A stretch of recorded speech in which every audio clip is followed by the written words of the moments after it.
Hello, everybody, and welcome to Red Wings Daily, presented to you by FanArch. I'm your host, Kirk MckNight, author of The Voices of Hockey. Broadcasters reflect on the fastest game on earth, which is now available in audio format on Audible and Apple Books. So check it out, folks. All new material, plenty of new material. 65 NHL play-by-play broadcasters talking about 35 NHL teams, past and present, covering over 60 years of first-hand experience. So just giving that little plug. I'm coming to you from the southwest corner of Washington State. I'm 2,454 miles from Little Caesars Arena. Now, speaking of LCA, the Red Wings are back at the dojo tonight, taking on the LA Kings for the second of two meetings between the two. This season, this will be the final meeting. The first one went the Wings' way back in late October in LA. They had won in a shootout. This was the game where they had a 2-goal lead late. The Kings tied it. They thought they had won it in overtime on Fiala's goal, and basically they had to bring the players back onto the ice and after reviewing it. So that was the game where McClellan basically told Talbot after he'd had his little, temper tantrum and pout session, broke his stick and said, hang on a sec, you might still be alive here on this. So he was in fact alive. He came back out. They finished off overtime, and they ended up winning in the shootout. So they're looking for the season sweep tonight. We got the Wings sitting at 32-16-5. They're currently in second place in the Atlantic because of Tampa Bay's win over the Utah Mammoth last night, a shutout win.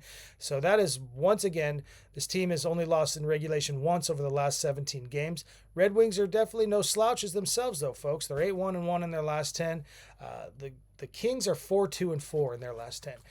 The Kings on the western side of it, playoff picture wise, they're on the outside right now. The Pacific Division looks like Golden Knights, Ducks, and Oilers are the three top for that division, and then basically representing in the wild card alongside the Utah Mammoth are the San Jose Sharks. Now, the Kings and the Kraken are both at 55 points, just like the Sharks. I think the game in hand factor is basically, or maybe even a head-to-head and a tiebreaker, has got the Sharks on the advantage of there, and the other two on the outside looking in. But anything can happen right now. There could be a quick reversal of fortunes tonight. Say the Kings were to win and the Sharks were to lose. Obviously, that changes that script pretty quickly. Basically, looking at a couple of the other things.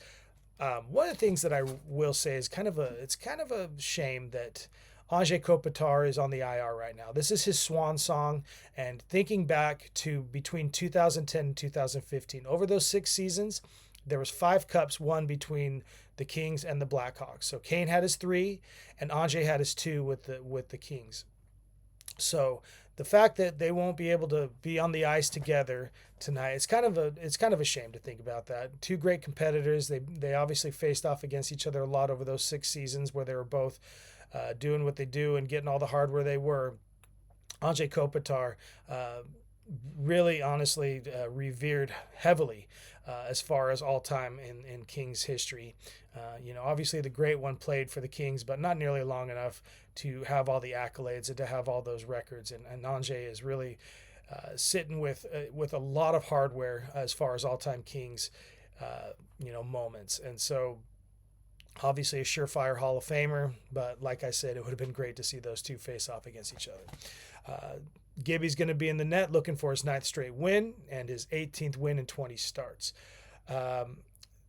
Doughty, though, we were talking about Anze Kopitar so much. Doughty also could be a nice moment for Doughty, Drew Doughty, defenseman for the Kings, and Kane maybe to kind of give their respects to each other. Obviously, Doughty was a big part of that Kings 2 cups in 3 seasons in 2012 and 2014. So, the veterans may be out there, glad handing it out and trying not to get in too much of a scrum, but obviously paying their respects to each other and hoping for a good competitive match between them. Advantages. Okay, so the Red Wings are 18-8-1 at home. The Kings are 13-6-6 on the road. Not bad, 13-6-6 on the road, considering they're a team that's not even a playoff team. So that's not necessarily a bad road record for that. Goals, advantage goes to Detroit. Goals allowed, advantage goes to the King. Power play, advantage goes to Detroit, and the penalty kill to Detroit again. So the special teams basically it skews towards the Red Wings over the Kings in most factors. So Obviously, you want to stay out of the penalty box. You want to keep on your game and not let them get ahead of you. I remember when the Wings played the Penguins. The Penguins jumped out to 2-0 starts basically early in the game. And the Red Wings, though catching up with them in the first game, didn't have really that opportunity to do it in the second game at LCA. So things to look out for. Obviously, don't take any game for granted. Don't be looking ahead to the two matchups you have against Colorado over the next 10 days or so, and obviously a matchup against Washington as well. This is a game, and 2 points are important no matter if it's against a team like the Avalanche or against a team like the Kings or against a team like the Lightning. You just want those 2 points anytime you can get them. So we'll see what happens, and we'll have a little bit of a recap for it in tomorrow's show. All right. It is Tuesday, one of my favorite moments of the week on the show. It's Tantrum Tuesday, and we're going to go over, once again, to Florida. Florida got the nod, I believe, in last Tantrum Tuesday because of the goaltender fights. This one wasn't a goaltender scrum. This was A.J. Green. Am I getting that right? A.J. Green? No, that's a football player. A.J. Greer. Sorry, my penmanship's pretty bad. I think a lot of Cincinnati Bengals fans like, that guy don't play no hockey. Anyway, A.J. Greer put a bad hit on Mats Zuccarello for the Wild. So A.J. Greer from the Panthers taking it over onto Zuccarello. Cross-checked him right in the boards. And, skating by in the vicinity was Jake Middleton, and he was having none of that. And he threw the gloves to the ice pretty quick, and they were both at it. Looking in on hockeyfights.com, they gave the win to Middleton. Now, I believe it was Greer who kind of did the whole shoulder drive into the ice and took Middleton down. But like I said, this isn't the UFC. It's a boxing match when you're skating. A lot of times the crowd, if the other guy kind of falls on him, in that sense, and the weight takes him that way, they start cheering. But that's not necessarily saying he's winning the fight. It's just saying he's winning the battle of gravity. It's like I said, this isn't UFC. We're looking at boxing here. So, for all intents and purposes, it looks like Middleton did get the win. He got the more punches connected on Greer. So the other thing, though, was he might have gotten the win as far as the fight goes, but the Panthers ended up winning that game in overtime. So the Wild didn't walk away with the 2 points. They might have walked away with the fight. They didn't walk away with the win, though. So you get it, and you get some, you win some, you lose some. But obviously, Middleton saw the way that Zuccarello basically went down like that, and there was not going to be any, like, we'll catch on the flippity flop. It was like, this is going down right now. It was a pretty decent little scrap. Enough of a scrap that, got the attention of YouTube and all the different corners. So, obviously not the marquee matchup of two goaltenders, one of them being future Hall of Famer Sergei Bobrovsky, but still, a fight nonetheless, and a fight in which a score was exacted, an axe to grind, and we got a little theater in the meantime. And I think a little bit of more theater is happening on the trade websites and the hockey administrative websites saying these transactions have taken place. As we're looking closer and closer to that trade freeze that's going to be happening here in the next week or two before the Olympics, before everybody comes back in late February and they have that brief window before the March 6th deadline. There's a few players that are obviously still talked about a lot. Panarin, hey, I did it right. Panarin is one of those, but he did not get traded. The Rangers did have a trade. They traded away Carson Kusi to the Islanders for a third-round pick. So not even a player, a future player to be. So there's the Rangers already, dealing, and I think that it's still a foregone conclusion that Panarin is going to be going somewhere, but just not yet. So Rangers dealing out. Islanders are a contender, obviously. Islanders are up there. I believe they're second right now in the Metropolitan. Obviously, the Red Wings have seen what they can do to them, winning 2 out of 3 in the regular season so far, a team that they probably do not want to play in the playoffs. But yeah, they're buyers, and obviously the Rangers are starting to show up as sellers right now. So the Sabres dealt one, and a lot of the talk for the Sabres is Alex Tuck, whether or not Alex Tuck is going to get dealt. The Sabres were dealing Victor Neuchef for defenseman Gavin Bayreuther. So,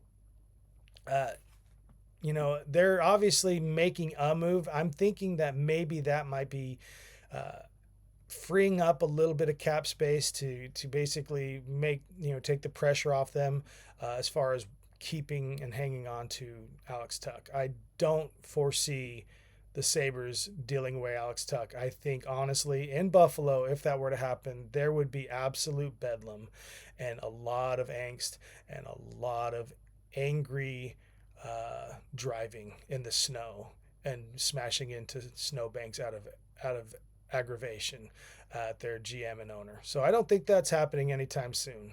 Obviously, I'm not the biggest, uh, you know, source for these kinds of things as far as trade and who gets dealt and whatnot, but I do feel like the fact that they're dealing away somebody that's not even one of their high market players gives me some kind of feeling and premonition, I guess, that Alex Tuck ain't going anywhere. The other trade, really nothing big, but the Avalanche dealt defenseman Ilya Solovyov for Valtteri Pustinen on a 7th-round pick. So Avalanche basically dealt a defenseman to Pittsburgh, I believe it was. So a little bit of action there. I think Pittsburgh might be on the outside looking in playoff-wise. I haven't paid enough attention. I know that they've gotten us. We're 0-1-1 against them this season. So if they're on the outside looking, and that's fine with me come game 83.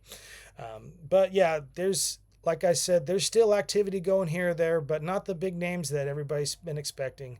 I mentioned in yesterday's show that Panarin and a couple of the other sought-after players are still up for grabs, and the other ones were Rasmus Anderson and Kiefer Sherwood. They were taken up, and obviously. Let's see. I believe it. Oh, well, yeah, Quinn Hughes. That was the biggest talk all season so far, trade-wise. So, here or there, people have been picked out of off the tree, the low-hanging fruit, if you will. But the big deals and the big marquee players on the market still haven't been snatched up. At least a couple of them, top remaining prospects. So we'll just have to see if it happens before that trade freeze in a couple of weeks. Maybe it won't, and maybe there'll be a late push, and maybe some of these GMs are staying their hand because they're trying to see, are we at some tipping point right now? I mentioned this before in a show a few weeks ago, that sometimes the GM maybe needs to make that decision right now and not sit there and be so influenced over like a 3 or 4 game stretch where they're like, oh well, yeah, we're not contenders anymore, we're more pretenders, so let's build and let's start for next season. But I do think that we may see Panarin go somewhere before the trade freeze. I think that there will be a team that just scratches that itch and gets it done. All right, so we're talking spotlight, and we have not spotlighted Hamonic. That's right, the defenseman for the Red Wings, Hamonic. And he has been getting a little bit of playing time with Eds being out with his lower body injury. Now, he's only got 2 points on the season. And really, I've seen on my chat, like, I remember from Ralph Breaks the Internet, they say never check the comments. So I don't follow that advice, obviously. And I've looked at some of the comments on this show, and a lot of people are like, who is Hamonic? And what is he doing out there? Well, he's out there because Eds is hurt. And so he's been filling in. He did get a point. Not in the last game. I believe it was, or maybe it was the last game. But Hamonic did get a point. And this is what I'll say. I went to Seattle, like I'd mentioned, and watched the Red Wings Kraken. I had my press pass. I went to morning skate. I sat through the whole morning skate. And I watched Hamonic, because I sit there and I'm like, who is this guy? Who are these players? This is not a player I see on my television screen. That's because, he dresses for the practice, but obviously doesn't make the final cut a lot of times. He's only played, I think, in let's see, is that 21 games he's played this year?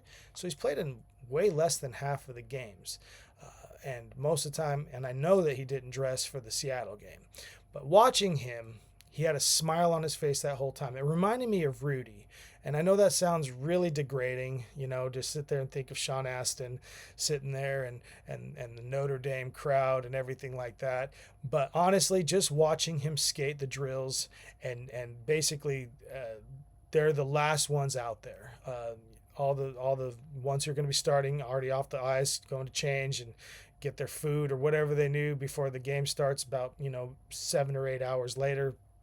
And you got this guy, Hamonic, and a couple other players for the Red Wings just duking it out, doing, ladders, stretching, whatever you can do, speed drills, all that to see, who's got it in them, what kind of push they got. And though he didn't play that night, he still had a smile on his face. I could see that. I could see he was really inching and trying. So I'm going to cut him a little break. Obviously, he hasn't been effective as a player. I will say that much. And obviously, that is something that really goes a long way. And a lot of people are like, the critics obviously like, get him out of there.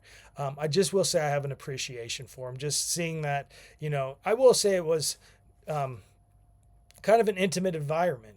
Being in the morning skate, if you've ever been at the press, the press isn't even supposed to be there. I was sitting there with my sign, really just not doing what I should have by making a sign for Patrick Kane saying, let me write your biography, plastering it against the glass in the tunnel, basically, and knocking on the glass as Kaner's coming out and slapping glass with Lucas Raymond and all that. I shouldn't have been doing that, okay? But still, sticking around for that long. Benny Sherratt's family was there, so they were like the only other spectators besides me and maybe the scouts sitting up in the seats above us. But watching all that I saw and watching Hamonic basically still just put all the effort in and really just dig and dig and dig, even to no avail. Obviously not dressing that night. You got to give that guy credit for his heart. And it's kind of one of those things that basically they make a Disney movie out of. It really just brings glitz and glamour. It's that Disney movie without the Disney movie ending, I guess. So I think he's deserving of the spotlight. I really hope for Eds to be back. Eds is obviously a much more effective player than Hamonic, but in the meantime, as long as they're winning and as long as he's not costing them too much, I believe he did go into the penalty box and replace the divot with his point the other night. Hopefully he doesn't have to do that too much more, and hopefully we get Eds back soon enough. So that's your time in the spotlight, Hamonic. Enjoy it. I enjoyed seeing your grit, watching you during that morning skate. Today, this has been Red Wings Daily. Tomorrow, we will talk a little bit about tonight's game, give a little bit of a recap, and maybe to see where we're over the hump. For the meantime, this has been presented to you by FanArch. I'm your host, Kirk MckNight. Check out the Voices of Hockey on audio. Check it out, folks. I really think you'll enjoy it. Until then, LGRW from the PNW.